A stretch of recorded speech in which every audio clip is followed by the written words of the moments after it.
Robert, and today I'm going to talk about the fundamental aspects of solving quantum problems with machine learning.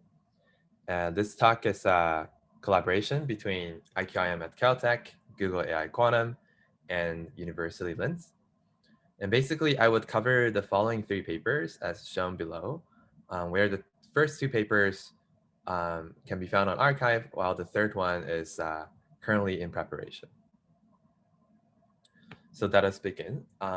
Basically, machine learning has received a lot of attention in the quantum community these days, and it has been separated into the following two line of research. The first line is applying classical machine learning for quantum physics and quantum chemistry, where the goal is to solve challenging quantum many-body problems using machine learning that could yield solutions better than any traditional classical algorithms. Another very different line of work is to enhance machine learning using quantum computer, where the goal is to design a quantum algorithms that could yield significant advantage either in prediction performance or in computational time over any classical algorithm. However, despite all these interests, many fundamental questions still remain unclear and to be answered. So for the field of applying classical ML to physics and chemistry, the main question, or you could say the main skepticism about the entire field, is that how can machine learning be more useful than non-machine learning algorithm in solving these problems? If they are of like, if ML and non-ML algorithms are of the same complexity class, then shouldn't they be able to solve the same set of problems? So it's kind of unclear if using ML is really helpful and people might think it's a hype and so on. Another different line is to enhance machine learning using, for this different line of enhancing machine learning using quantum computer, the key question is, what are the advantages of using this quantum ML in general or using quantum computers in general? So originally there have been several attempts on speeding up linear algebra tasks in machine learning using some well-designed quantum algorithm, but in several cases, recent advances in classical ML, like due to Yiwen Tan and her collaborators and her follow-ups, showed that these advantages are actually much smaller than we originally expected. So it still remains unclear if using quantum computer could brings you like exponential or significant speed up in ML applications, especially in classical problems. But it seems more hopeful that we could gain large advantage if we look at problems that have a more quantum nature, like maybe arises in physics or chemistry.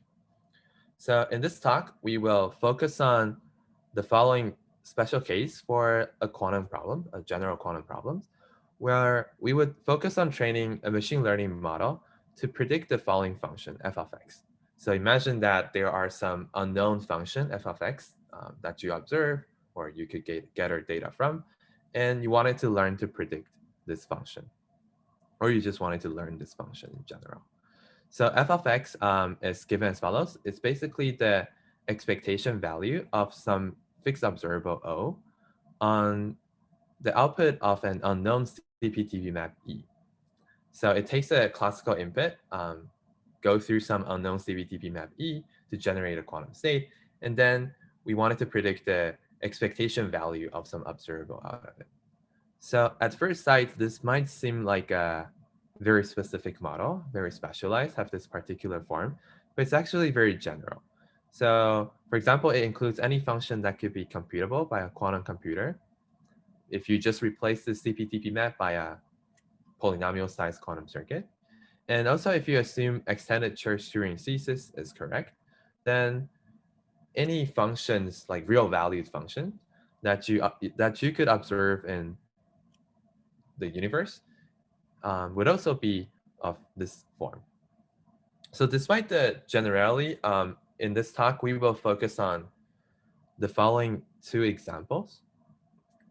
So whenever I talked about learning this f of x, you should have these two examples in the back of your mind.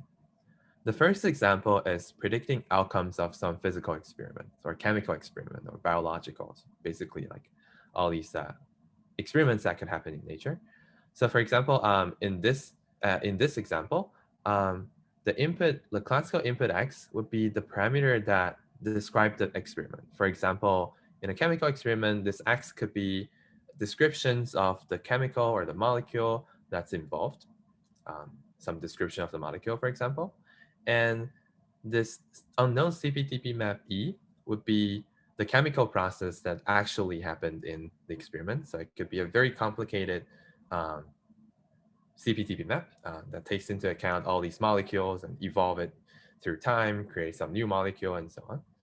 And after the experiments, the scientists would measure something at the end to gather some data or to just see how well does the experiment work and so on. And this observable O characterizes the thing that the scientists measure after the experiment. So that's the first example. The second example of this form is predicting ground state properties of a physical system.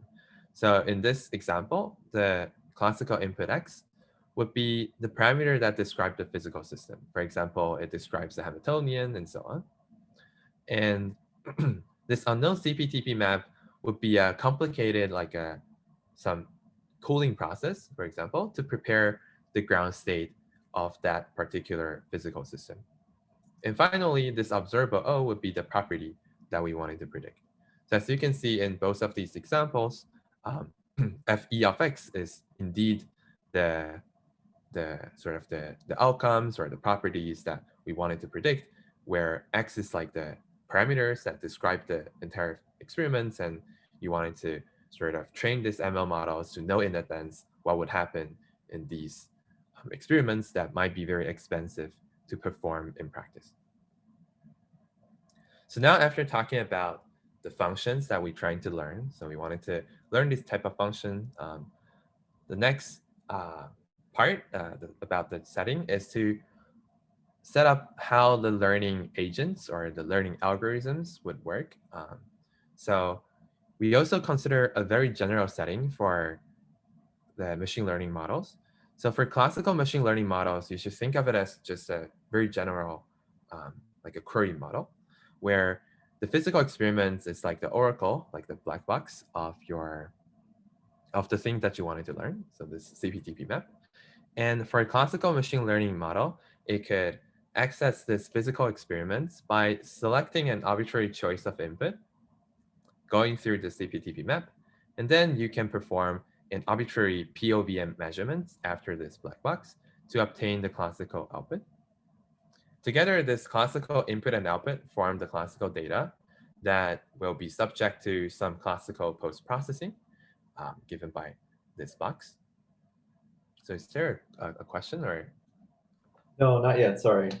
I see. I saw there was some chat or something. Yeah, so basically after getting this data, you would do the post-processing to select the input for the next experiments. And furthermore, you could also select what you wanted to measure. So you can, basically the setup is an adaptive measurement setting or adaptive learning setting where when you perform the second experiment, like the input, the measurements at the end, could all depends on the previous data, like classical input and output.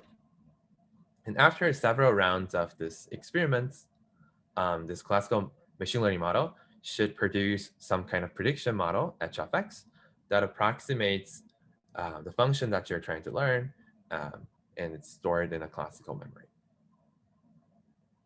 So this is very similar to, okay, so the quantum machine learning setting is also similar to the classical machine learning setting. But the main difference is that for a quantum machine learning algorithms, you are not restricted to selecting classical input, but you can prepare an arbitrary quantum state input that's also potentially entangled with the learning algorithm itself. So outside of this input, it could be entangled outside. And furthermore, there's no classical, like there's no measurements that transform this classical, these quantum state output into some classical output, but you can just take back these coherent quantum state output and perform quantum data processing on top of it to prepare for the next experiments. And finally, similarly, after several rounds of these physical experiments, these queries to this black box CPTP map, the quantum machine learning algorithm would store a prediction model, h of x, similarly, that approximates f of x, but now it would be stored in a quantum memory instead of a classical memory. So here is a broad overview that compares the two learning setting. So basically, in the classical setting, you can only do like classical input output, but for the quantum setting, you can perform quantum input output and store quantum data and perform quantum data processing. So this setup is actually closely related to quantum algorithmic measurements. There was another paper by Dorit Aharonov, Jordan Kotler, and Xiaoliang Qi. And also you can compare it with like the traditional like standard Simon's problem, where you just simply replace this physical experiments, this black box CPTP map, by the oracle in Simon's problem. And yeah, and in Simon's problem, by having this coherent quantum state input output, you can actually gain like significant speed up in like significant advantage in query complexity using quantum machine learning. But it's still unclear what's the situation here because the task is a little bit different. So in Simon's problem, there were more like property testing, but here you wanted to learn a function that tried to approximate the thing. So now, as a quantum information theorist, I think the first question that we wanted to answer is, under this setting, could classical machine learning require significantly more experiments, like query complexity, than quantum machine learning if the goal is to efficiently learn this f of x? So this is a subject that was being studied in the paper on information theoretic bounds on quantum advantage in machine learning. And to answer this question, we proved the following theorem. We showed that for any observable O and any set of, so family is just equivalent to sets, any family of CPTP maps F that takes in n-qubit input and produces m-qubit output, and any input distribution D, suppose you have a powerful quantum machine learning algorithm that could use n-q queries to this unknown CPTP map E to learn a prediction model HQ that achieves an average prediction error of at most epsilon, then you can prove that there is always a classical machine learning strategy that could use NC queries, where NC is upper bounded by a small factor, m over epsilon times NQ, to learn a prediction model HC that achieves a prediction error of order epsilon. So in the proof, basically this order epsilon is like 4 times epsilon. So note that this theorem holds for any set of CPTP maps. So we actually need, so it's stronger if you have this requirement. It says that whenever you restrict yourself to some family of CPTP maps, this theorem is still holds. And for example, the CPTP maps class could be all possible polynomial size quantum circuit, or it could also be all possible time-independent local Hamiltonian evolution up to some time t, or it could just be a classical neural network or a classical Boolean function. So this kind of family for that restricts the things that you could learn is also known as the concept class or the hypothesis class in statistical learning theory. Another important thing to note about the theorem is that it only holds for average prediction error. So average prediction error is basically you assume that this input x that you care about is weighted by some input distribution D. For example, it could be the uniform distribution, and you only consider the expectation of the error across this input distribution. So now to gain better understanding of the theorem, I will give the basic idea for how to prove, how we prove this theorem. And it works as follows. So the proof consists of 2 parts. The first part is to prove a query complexity lower bound for any quantum machine learning algorithm. And the second part is to prove a query complexity upper bound for classical machine learning algorithm. So we first begin with the quantum one. And the first step that we take is to transform this potentially uncountably large set of CPTP maps F into a maximum packing net. So for example, this polygon that's shown here is let's say it's the original set of the CPTP map. So it doesn't have to be convex. It doesn't have to be like continuous. It could just be some random sets and so on.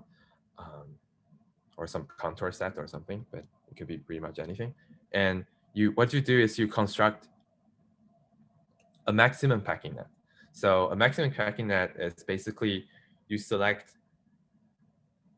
the maximum number of elements from this CPTP map class such that they are sufficiently far apart. So in particular, they have to be like epsilon far apart. So the metric that we use here is basically the metric defined by this average prediction error. So let's say we have two functions in that class, fe1 and fe2. Then the metric that we use to quantify this packing net is fe1 minus fe2, take your square, and then average over this distribution, average over x using this input distribution. So that's how we construct this maximum packing net. And important fact is that it has to be maximum. It will be used in some part of this proof that this set is the maximum possible packing net. So now after you have constructed this set, we will perform an information theoretic analysis by relating this learning task to a communication task. So this kind of strategy has been used quite often in like quantum state tomography, shadow tomography, and so on. So we're also going to use that kind of a proof idea for here. Basically, what we will do is we will have Alice, who she will randomly choose a CPTP map among this packing net. So that's the first step of the communication protocol. After Alice chooses this CPTP map, what she will do is she will create this black box of CPTP map, hand it to Bob. And what Bob will do is he will use this quantum machine learning algorithm to try to distinguish which CPTP map did Ali choose among this packing net. So basically, Bob would run this quantum machine learning algorithm that's shown on the right side. So you have this, so you start with some initial state, row 0, like kind of like you can think of the quantum machine learning algorithm as having some memory about what it has learned and so on. So row 0 is like the initial memory that the quantum machine learning algorithm has that have no idea about what this physical experiment is. And then after it performs each experiment, like when it do one experiment, that would be corresponds to E tensor I. So it feeds in some part of its memory into this physical experiments, and it would take the coherent quantum state output out. And then that's the first step. And after getting the data, the quantum machine learning algorithm would perform some quantum processing. So like this green boxes or the red boxes shown to the right. They are also represented by some arbitrary CPTP map. But here, this C1, C2 CPTP maps are fixed by the algorithm. So that's part of the algorithm, like how the algorithm is processing the quantum data to learn these experiments. So you have a processing step, and then you have another step of this physical experiment query, and then C2, and so on. So it's actually quite similar to what people look at in the query complexity setup. So basically, Bob would use this quantum machine learning algorithm to create a final state, rho NQE, which is the quantum memory that stores the prediction model. So you can think of, like previously we talked about this quantum machine learning algorithm as having this multiple rounds of queries, and then it will store this prediction model that could approximate Fe of x, and that's being stored in this quantum memory rho NQE. And finally, in the prediction, in this communication protocol, Bob would use this quantum memory to predict Fe of x. And in the theorem statement, we've assumed that there exists this kind of quantum machine learning algorithm that could achieve a prediction error of epsilon. So basically, this rho NQE contains this prediction model. So what Bob would do is he would just use it to predict this function. And note that because it could predict this function up to epsilon error, it implies that Bob could determine which CPTP map does Alice choose. And the reason is because we constructed this packing net such that every CPTP map inside this packing net is sufficiently far apart. They're epsilon far apart. So if Bob could predict this function up to some epsilon error, he will be able to distinguish between. So actually, more precisely, the packing net has to be 4 epsilon apart. And if Bob could do it with epsilon error, then he will be able to distinguish the particular CPTP map that Alice chooses. So I hope this is clear. And what this communication protocol tells us is that the mutual information between a randomly selected CPTP map from the packing net, CPTP map from the packing net, and this quantum memory created by the quantum machine learning algorithm after several rounds of learning. So this rho NQE, their mutual information between the two, or you should say the whole level information between the two, is at least an order of log size of this packing net. So this log size of a packing net or log size of the covering net is also known as the metric entropy of the original CPTP map under some metric. And yeah, and the reason behind this is because since Alice could randomly choose an element from this size of the packing net size of integers and efficiently communicate this, like successfully communicate this choice to Bob, it means that Alice could send information of bits log MP to Bob. And by data processing equality, you know that rho NQ also has to be of sufficient information with this E. So now after setting up that, we will try to analyze the information content in the output of quantum machine learning algorithm, which is given as the following expression. So that's the output quantum memory from the learning procedure. And note that it consists of 2 parts, the quantum processing part, C1, C2, C3, and so on. And also the black box part, which is the physical experiment itself. So note that C1, C2 are important because it allows the algorithms to obtain sort of the maximum amount of information from each experiment. But loads itself actually doesn't increase the mutual information.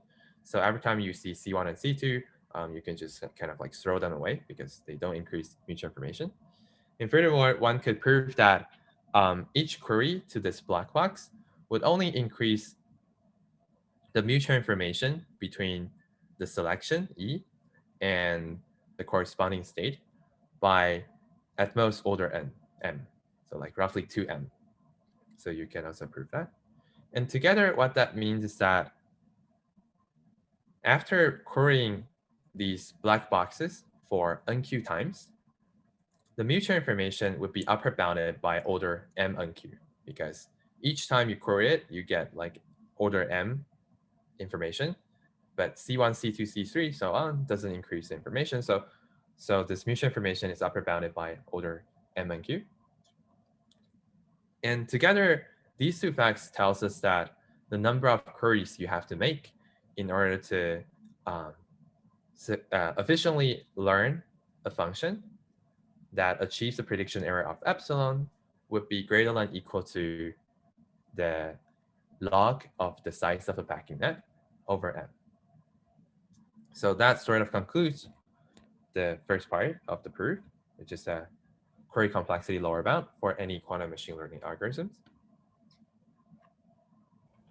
Maybe just to comment, this wasn't obvious to me at first, but you can also, this scenario also includes parallel instances of cal E. So E tensor, E tensor E, if you just apply swaps it between in a clever way. Yes, yes. So like this adaptive setup is actually a generalization of the parallel setup. So that's indeed true. And also, this is very close to query complexity lower bound. So we've also tried like using, for example, polynomial methods type of idea for proving lower bound for this problem. But at least when I was trying it, it seems like it will actually get a slightly suboptimal bound compared to the bound that I'm getting here. So that's another comment that I have. But maybe I think maybe it's possible to get similar bounds using a more standard like polynomial type, polynomial methods, rather than this more information theoretic analysis. There's So now, a question that I'm being forced to read. yeah, I have a question. So the general setting, if you train a classical ML model, you can reuse it as many times as you want. But in the quantum setting, you mentioned the prediction model is stored in quantum memory, which cannot be cloned.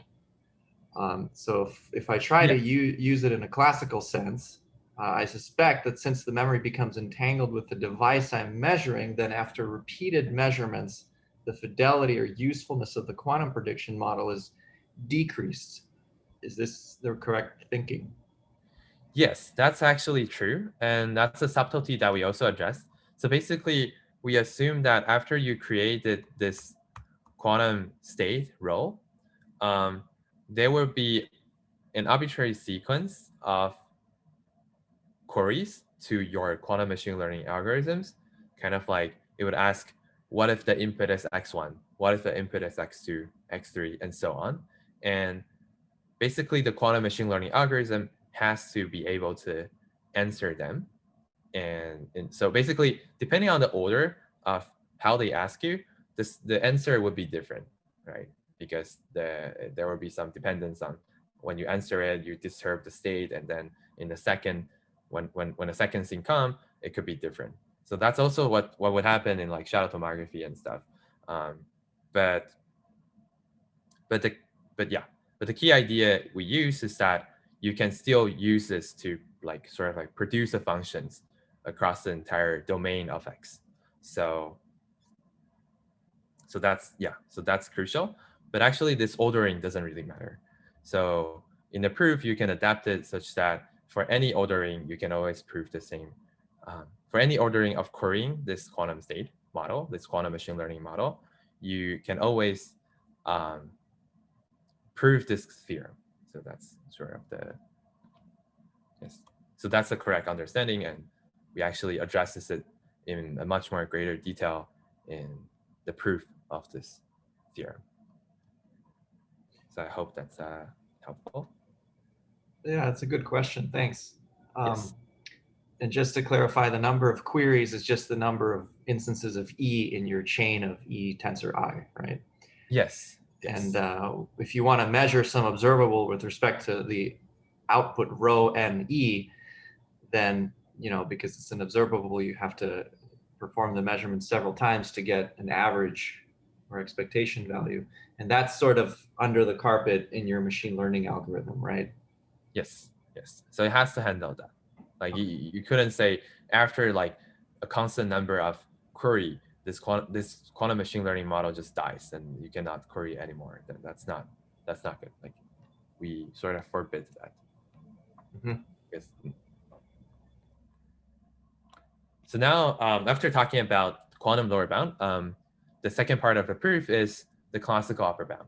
So what is the sample complexity or the query complexity upper bound for classical machine learning algorithms? So the starting point is, again, this maximum packing net MP epsilon. A very important aspect about packing net is that it's actually also a covering net. So whenever you have the maximum packing net that where every points are epsilon far away, actually this packing net, when you consider like every point you blend it with an epsilon ball, it will actually cover the entire space of the set of TP map F. And the reason is because if it doesn't cover the entire space, then there means there's an additional point that's actually epsilon far away from everyone else. So you can add that back into the maximum packing net. So that's sort of the idea. So now using this intuition, the classical machine learning algorithm works as follows. So it's actually not an adaptive algorithm, but more like a randomized measurement algorithm, which is also what we did in like the classical shadow paper. Basically, you just randomly select a bunch of inputs, x1 to xn, from some distribution D. You perform the experiments in parallel. So for each experiment, you just throw in the input, and then you just measure this observable on the output state of the CPTP map to get an outcome OI. So after doing it for n times, what you get is classical data taking you from xi to OI. And then what you end up doing is you just output a function, like you just fit the data in a very brute force way. You just output a function taken from the packing net that minimizes this training error. So xi and oi's are the corresponding input and output. So also note that this oi is like a randomized outcome due to quantum measurement error and stuff. So basically all you end up doing is you just try to find HC such that the squared error average over the entire training set is as small as possible. So just do that. And what you can show through a kind of complicated statistical analysis is that by using a number of data, this NC, to be roughly around the log of the size of a packing net over epsilon, you can prove that it would achieve a prediction error of roughly order epsilon. So the proof relies on several combinations of concentration inequalities. The reason is because first, like the inputs are randomized. The outcomes, like given the input, the outcomes is also randomized because there's quantum fluctuations. And you have to like provide a proper concentration analysis to guarantee that everything is under control. And by doing so, you can prove this following theorem. Important thing to note is that if you just apply like a normal statistical analysis, like a statistical learning theoretic analysis, you actually get something like log MP over epsilon squared. By doing a more sophisticated one, you actually found that this is actually epsilon rather than epsilon squared. So finally, you can just combine the two bounds. So a quantum lower bound tells you that NQ is greater than or equal to log M over small m. And the classical upper bound tells you that this NC is upper bounded by this metric entropy over epsilon. So together, it tells us that there exists a classical machine learning model such that the number of queries is less than or equal to a small factor, m over epsilon times NQ. So that's how you prove this theorem. So I have the general idea of how you prove this theorem, but there's several technical detail to make it work. Oh, I think Xiaodi has a question. Yeah, I just wonder, I mean, does this tell us anything about the actual training efforts? I mean, this is just talking about like how many samples you need. Yes, it's purely like sample complexity or query complexity. But do you have any idea it's going to be like easier or harder if you train that in the classical way or in quantum way? Or right, so that's actually we will talk a bit about that in the second part of the talk, but in general, it could be really hard, for example, both in quantum or classical. So it really depends on the structure of this family of CPTP maps F. So that's okay, yeah, okay, thanks. Yeah, so it's important to note that it's purely a query complexity statement or an information theoretic statement. It doesn't talk about computation at all. But yeah, but what this theorem says is that there's no large separation in query complexity if you wanted to achieve a small average prediction error. And this holds even if the underlying problem is very quantum. So it's a pretty good news for classical ML, but kind of a bad news for quantum ML. But it's not so bad because here we didn't talk about computation and so on. It's all about this simple complexity analysis. And also, this is not the full story. If you consider other measures of prediction error, so recall that here we consider expectation value over some distribution. In that case, there's no large advantage in query complexity.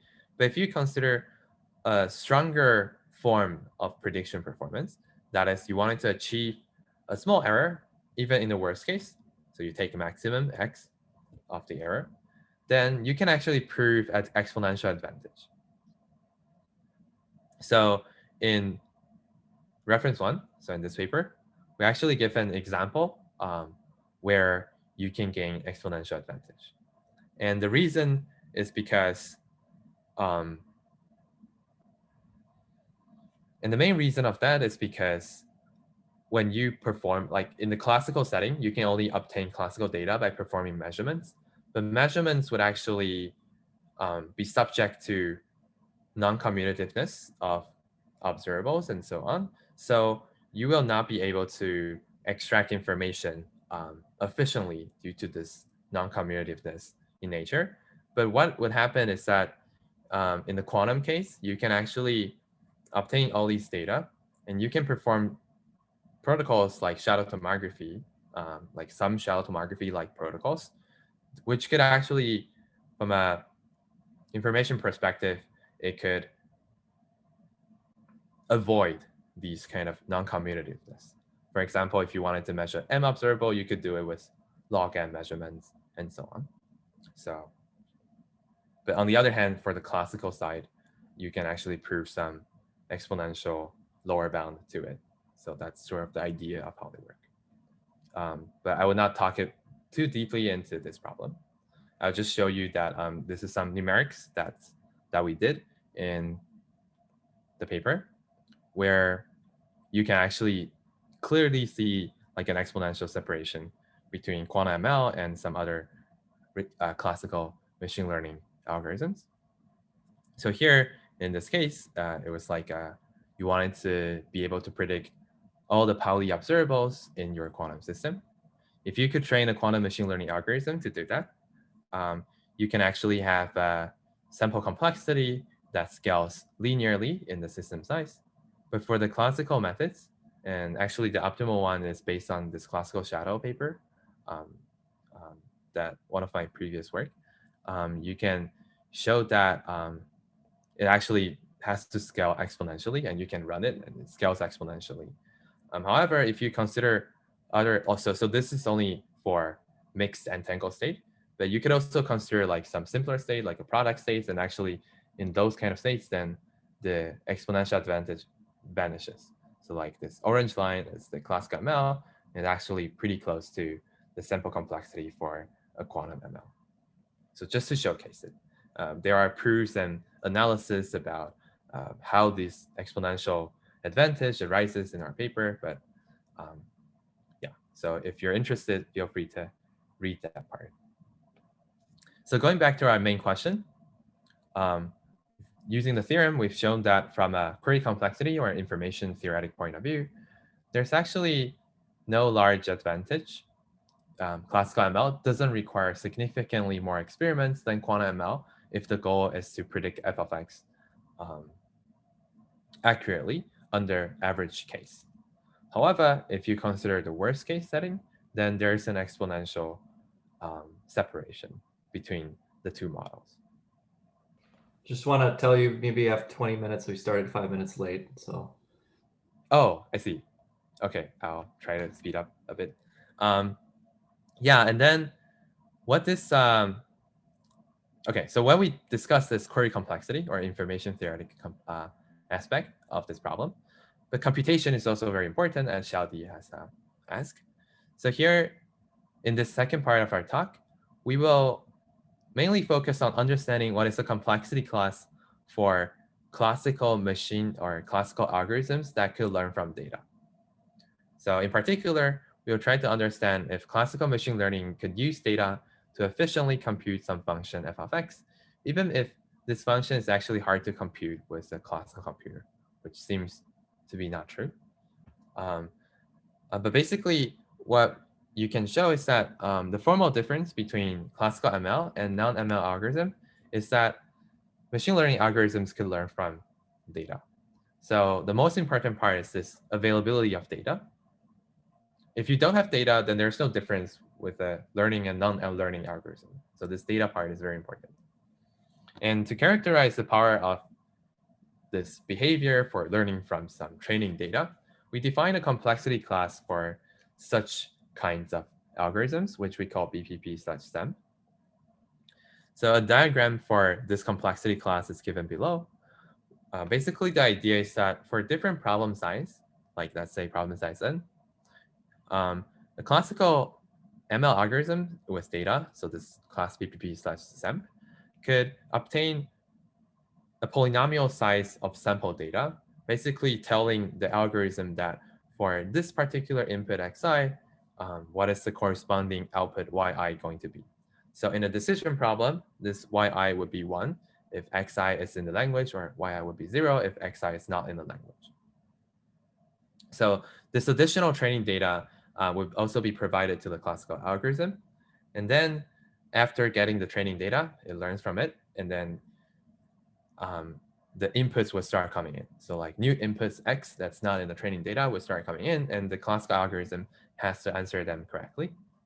But it could utilize this training data. So that's sort of what this complexity class is defined. A more rigorous definition is given in the paper.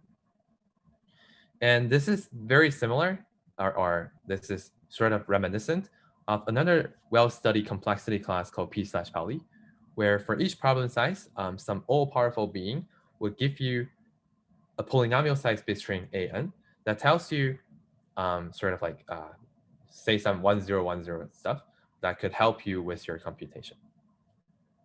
So you can think of this classical ML algorithm that could learn from data is a much more restricted form of this P/Poly class. In particular, you can actually prove that this complexity class is strictly contained inside P/Poly. So there are problems outside of this ML algorithm. But using similar proof, showing separation between BPP and P/Poly, you can prove that BPP and BPP/SEM are actually strictly different. Actually, BPP is strictly contained inside this class. And furthermore, one would expect that BQP is like sort of like separated from P/Poly, meaning there's problems in BQP that's not in P/Poly. So the complexity diagram should look like the bottom right-hand side. And what this tells us is that classical algorithms that could learn from data could actually solve problems that cannot be solved by non-machine learning algorithms.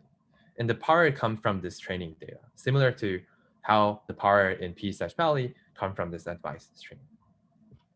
But one thing to note is that this is only true when this data cannot be computed in BPP. So this training data has to be outside of BPP in order to show this kind of separation. And one example of that is data coming from quantum experiments. However, up until this point, it's still very high level, and just talk a bit about how the complexity class relates, and there exist some contrived problems that could prove separation between different complexity classes. But here is a more concrete and general condition for solving quantum problems using computationally efficient classical ML algorithms. So consider a training dataset of size nc. Then you can show that there is always an efficient classical algorithm that could produce HC of x, such that HC is actually efficiently computable, that achieves a prediction error of square root s over nc. In particular, this classical algorithm is based on some kernel matrix K, and this quantity S is given as follows. So basically, if you found like by computation or by analytic analysis or by proofs, if you can show that this S is much smaller than the training data on C, than the number of training data on C, then the prediction error would be guaranteed to be small. So what that means is that this classical ML could efficiently approximate f of x or efficiently predict f of x, even if f of x is hard to compute without the training data. So what this means is that classical ML could utilize data to efficiently compute f of x, even if it's hard to compute. And the reason is because there are some power coming from data. So for example, certain parts of f of x is very hard to compute with a class computer, but sort of the training data just tells you the answer. So you just take the training data and generalize a little bit by a classical sense. You can still generalize a little bit using those training data, but the hard part of the problem is being solved by the data itself. Why should I? You claimed that that BPP is sort of separated from BPP/SAMP. Yes. Do you have, did you make an argument of why I should believe this is the case? So I think okay. So the reason is because this is contained inside P/Pauli, and I think there are several literature that provide argument for why BQP and P/Pauli should be separated.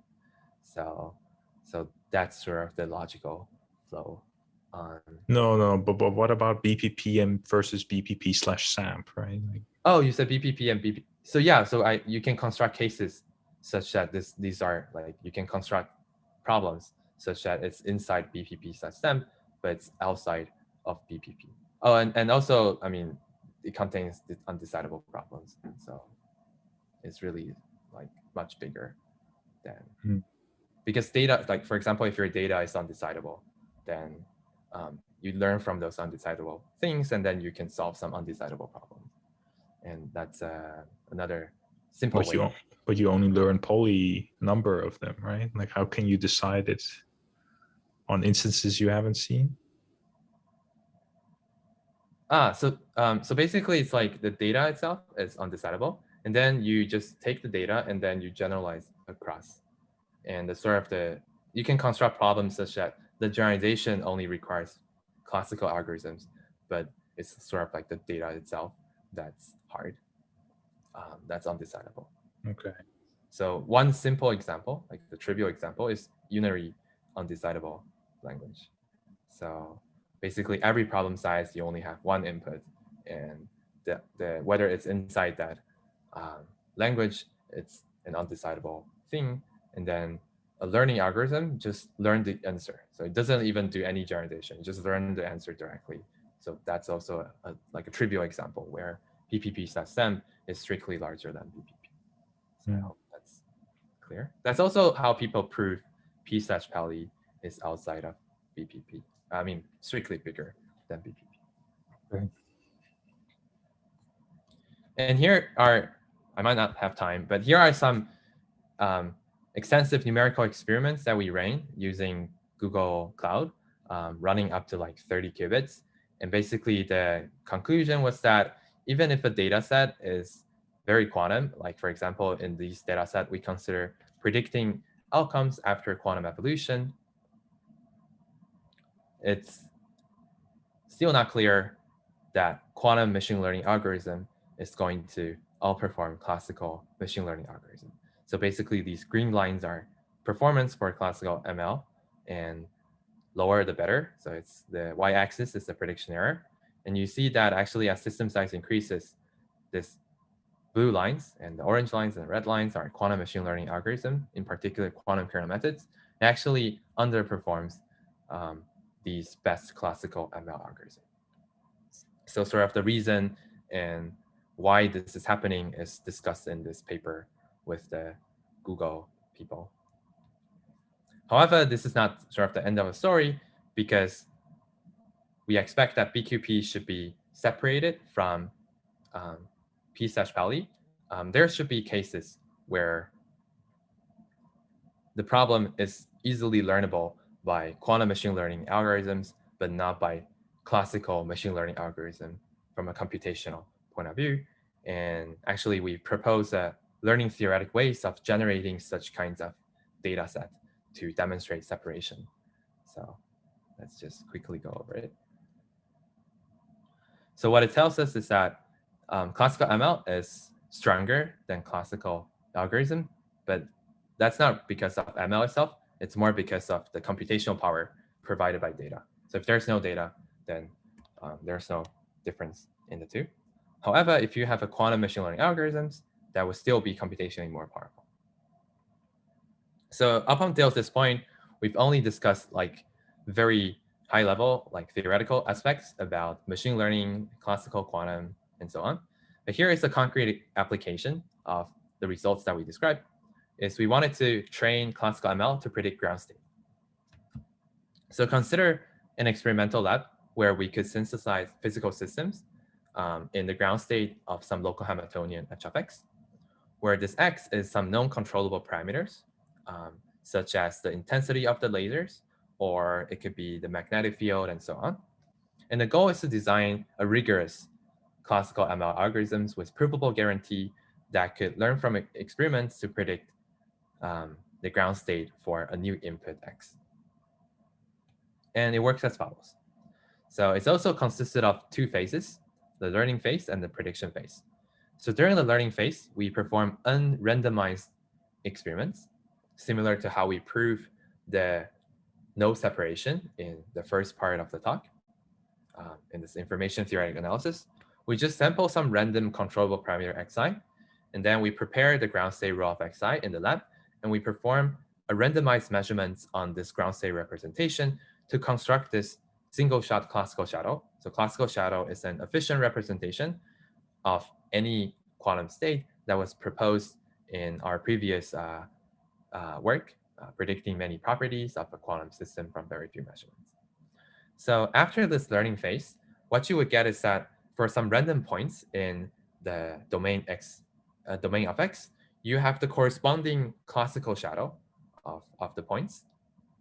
And what you do in the prediction phase, when you wanted to predict the ground state representation for a new input x, what you do is you take those training data and you extrapolate out of it using this L2 Dirichlet kernel. So it's a kernel that's often being used in harmonic analysis to understand Fourier series and so on. So by using this algorithm, we can prove the following theorem.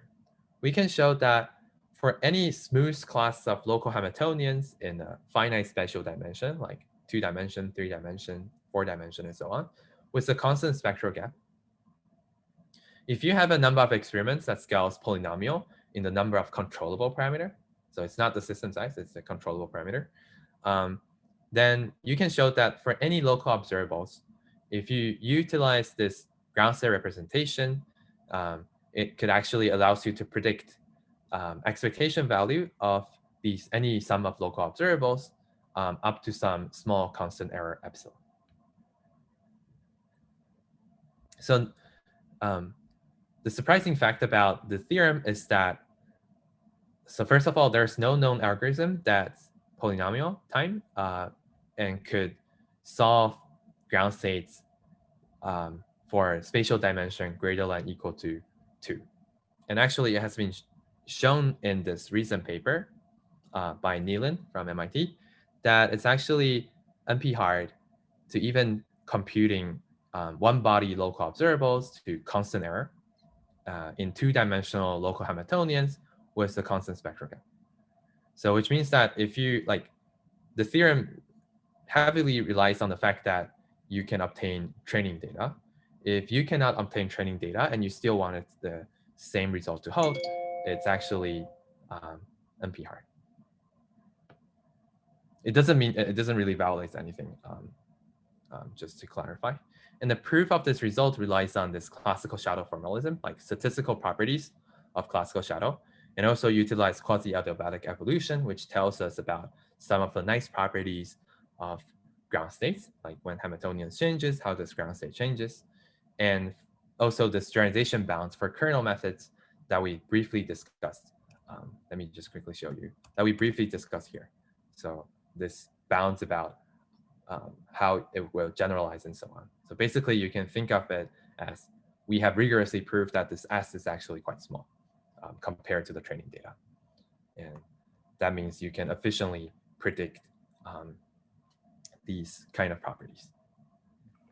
And how do you know? Or you just assume that you're in the same phase for all these values of X?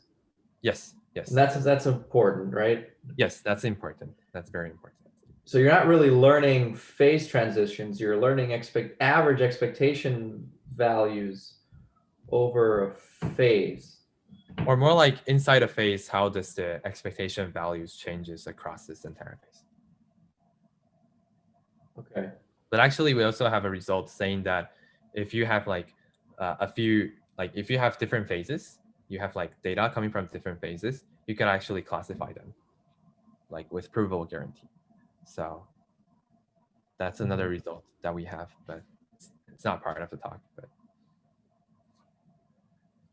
and furthermore, another part of this theorem, we also established a matching lower bound that holds for any classical machine learning algorithm, which implies that this particularly simple algorithm based on L2 Dirichlet kernel is actually near optimal. And furthermore, by using this information theoretic bounds that we have before, you can actually show a near matching lower bound that holds for any quantum machine learning algorithm under this type of problem. And so basically says there's like no large quantum advantage, even for this highly quantum problem. And the main issue comes from this fact that you wanted to be able to learn how to predict the ground state for any smooth class of local Hamiltonians. So the constraint is kind of too small. It's like you only require it to be smooth. But if you consider other more restricted set of more physical Hamiltonians, then potentially large quantum advantage could show up.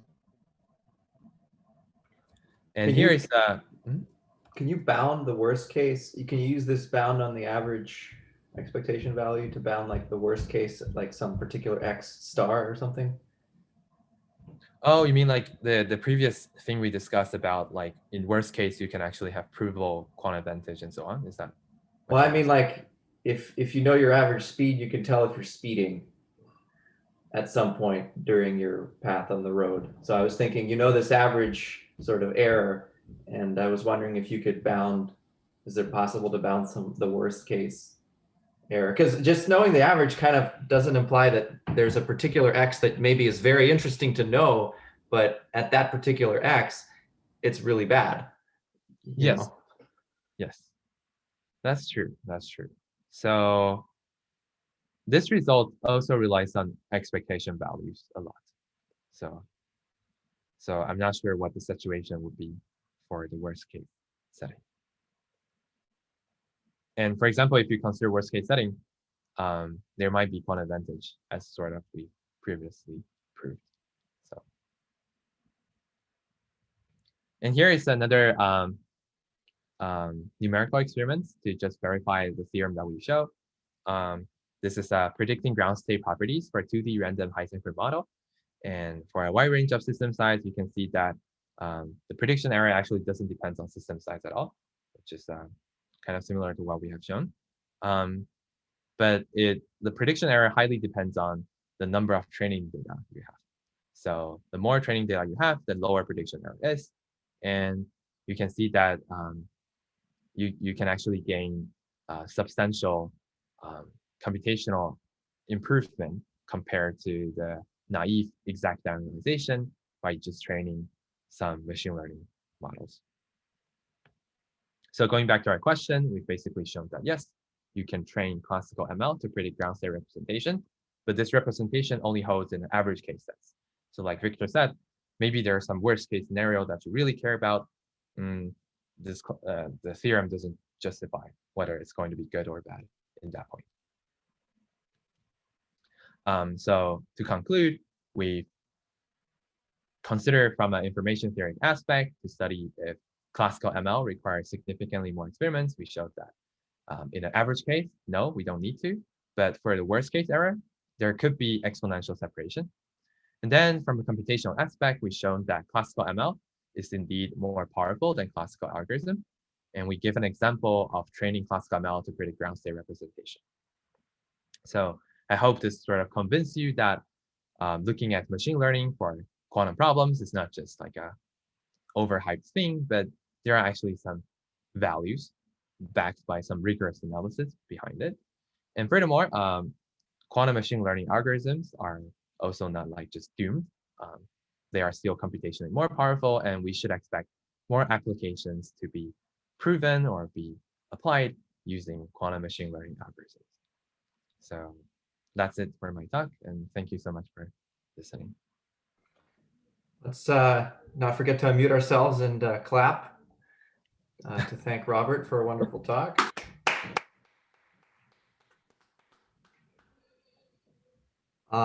So I'm going to try to make an interesting choice here. Since now we're slightly overlapping with this Gathertown coffee break, I propose we just all go straight there. That way, Robert, do you have maybe 20 minutes to join us to answer questions and just hang out? There'll also be prospective grads there that are waiting, so I kind of I think it would be nice to overlap with them. So Michael, you had a question, maybe you could ask it there. So everybody has a link to this Gathertown at the top of the chat. I'll post it again. I'll post it again now. And I'll also